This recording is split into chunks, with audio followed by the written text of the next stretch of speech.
后来这段疫情的期间，国内的民众大家拢把喙罨挂条条，这个喙罨已经将做日常生活袂当欠缺的必需品咯。就要过年咯，中华有妈祖庙来推出有过香炉、有祈福过的喙罨。另外，阁有一间宝成大帝庙，讲民众听啊摕家己的喙罨去庙里来缀这个庙印，讲安尼会当保平安。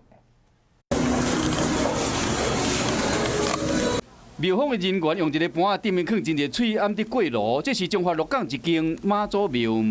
庙方认为讲疫情还未煞，所以讲推出妈祖喙罨，并且将所有喙罨拢先过炉过，代表保平安。会觉得说来这边拜拜，然后又可以顺便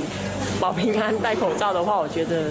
心意比较特别。 中华有一间宝成大帝庙无发行喙罨，抑过会使有民众摕家己的喙罨来当庙印。